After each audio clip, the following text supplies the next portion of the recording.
ప్రతి ఒక్క వ్యక్తి ఎదుటివాడితో మర్యాదగా గౌరవంగా వ్యవహరిస్తూ సమస్యలు రేకెత్తినప్పుడు వారంతా ఒకరి పట్ల ఒకరు మంచిని జరిగించడానికి సాయశక్తులా పనిచేసే ఒక లోకాన్ని ఊహించుకో. ఈ విధంగా ఒకరినొకరు మంచిగా దృష్టించడాన్ని బైబిల్లో నీతిని జరిగించడం అని పిలిచారు. అది వినడానికి చాలా బాగుంది, కానీ ఎల్లప్పుడూ ఇతరుల పట్ల మంచిని జరిగించడం అనేదాన్ని తెలుసుకోవడం ఎలా? ఇతర ఇశ్రాయేలు బోధకుల్లాగానే తోరా, ప్రవక్తల గ్రంథాలు అనే తమ ప్రాచీన సాహిత్యంలో దాగి ఉన్న దేవుని జ్ఞానాన్ని ధ్యానించడం ద్వారా నీతిని గురించి నేర్చుకోవచ్చని యేసు కూడా నమ్మాడు. అంటే ప్రాచీన ఇశ్రాయేలుకు దేవుడిచ్చిన ధర్మశాస్త్రం లాంటివన్నమాట. అవును, మనం ఆ ధర్మశాస్త్ర విధుల్ని ధ్యానిస్తే మనం దేవుని జ్ఞానాన్ని పొందవచ్చని యేసు నమ్మాడు. మనం ఇతరుల పట్ల మంచిని జరిగించడం గురించి ప్రాచీన ధర్మశాస్త్రం మనకి నేర్పించటమా?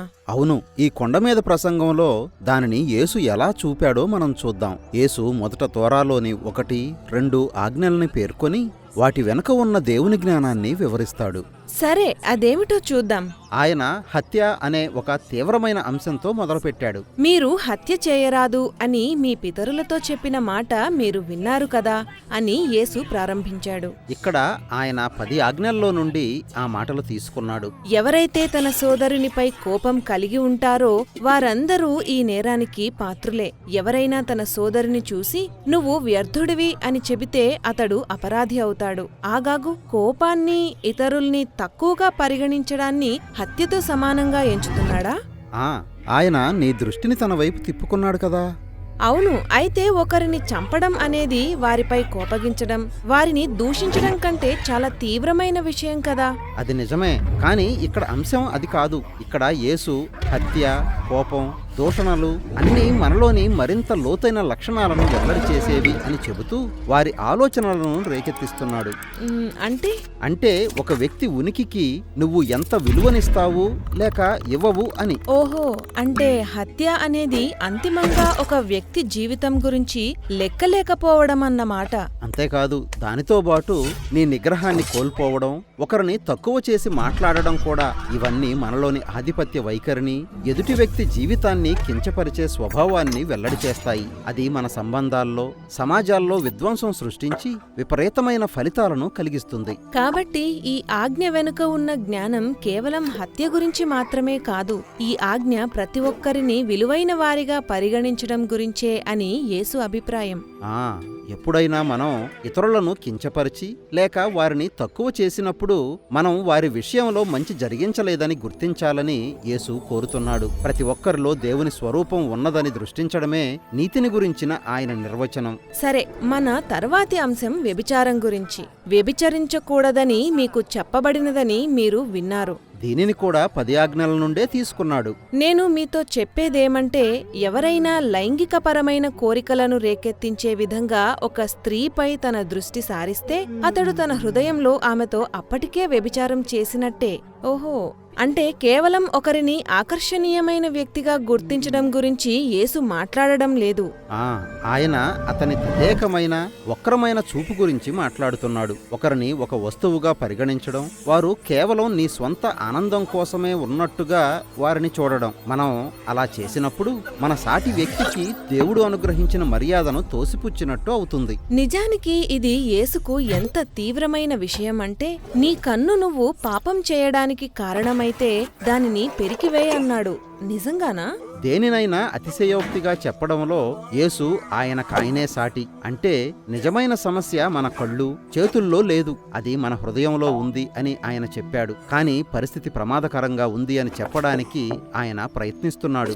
నిజమే, అందులో ఆయన విజయం సాధించాడు కూడా. యేసు లైంగిక సంపర్కం అనేది ఒక మధురమైన సంగతిగా వర్ణించే హెబ్రీ లేఖనాలను నేర్చుకుంటూ పెరిగాడని మనం గుర్తుంచుకోవాలి. అయితే ఈ లైంగిక సంపర్కం మనల్ని ఇతరుల్లో, మనలో ఉన్న దేవుని స్వరూపాన్ని అగౌరవపరిచేదిగా, మన సంబంధాలను విచ్ఛిన్నం చేసేదిగా ఉంటే అది మనల్ని నాశనం చేస్తుందన్నమాట. దానిని నిర్మూలించడానికి మనం ఎంత దూరమైనా వెళ్లాల్సి ఉంటుంది.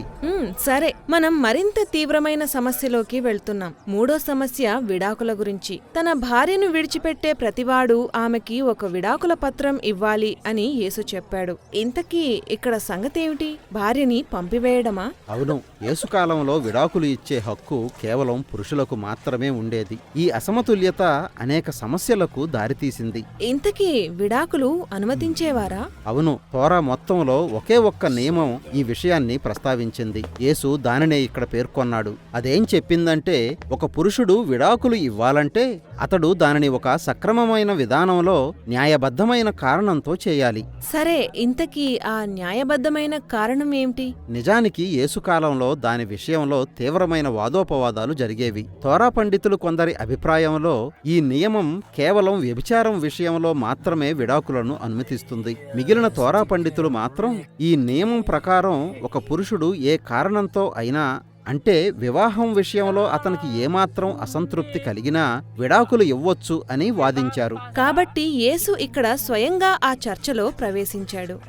ఇప్పుడు ఒక పురుషుడు ఏ కారణంతో అయినా విడాకులు ఇవ్వాలనుకుంటే అది అతడు తన భార్యను తేలికగా హీనపరచడానికి వీలు కలిగించేది. కాబట్టి స్త్రీలకు భద్రత కల్పించడానికి యేసు న్యాయబద్ధమైన విడాకులు కేవలం వ్యభిచార కారణంతోనే సాధ్యం అన్న వారితో ఏకీభవించాడు. దాని విషయం ఆయన వారికి చెబుతూ, లైంగిక అపవిత్రత అనే కారణం బట్టి కాక తన భార్యని విడిచిపెట్టేవాడు ఆమెని వ్యభిచారం విషయంలో దోషిగా చేస్తున్నాడు. వ్యభిచారం విషయంలో దోషిగా చేయడం అంటే ఏమిటి?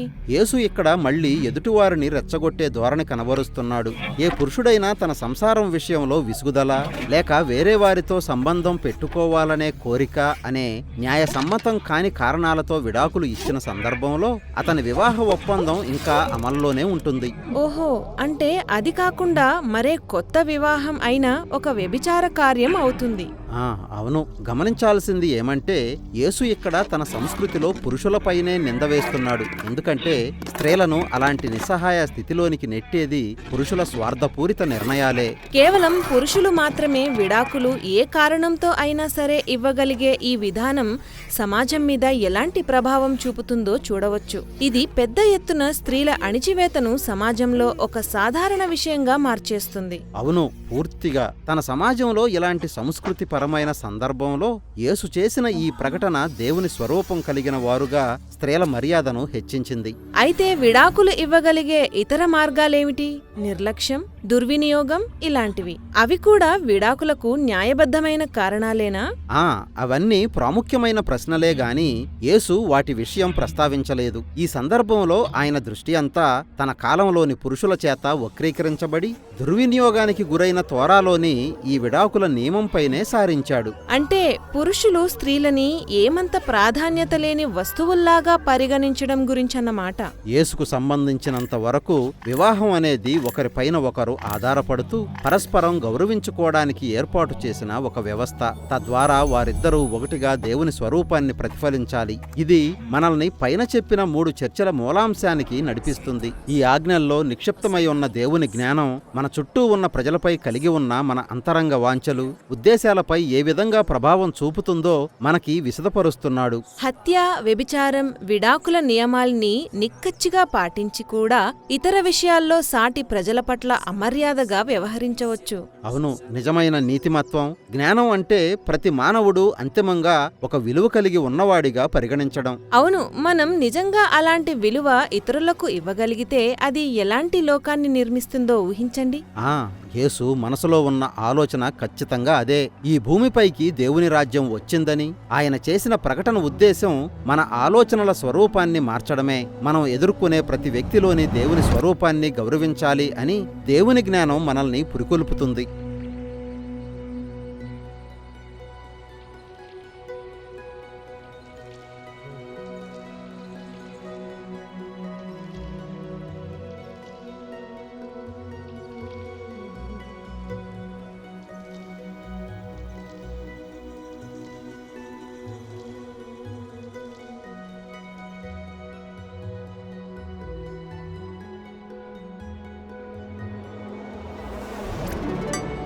ఇతరుల విషయంలో మంచి జరిగిస్తూ ఆరోగ్యకరమైన సంబంధాలు నెలకొల్పుకోవాలన్న యేసు దర్శనాన్ని వివరించే 3 అంశాల చర్చను చూశాం. తరువాత మాటపై నిలబడడం, అన్యాయంపై స్పందించడం, నీవు సహించలేని వ్యక్తులతో వ్యవహరించడం ఎలా అనే మరో 3 అంశాలు చూడబోతున్నాం.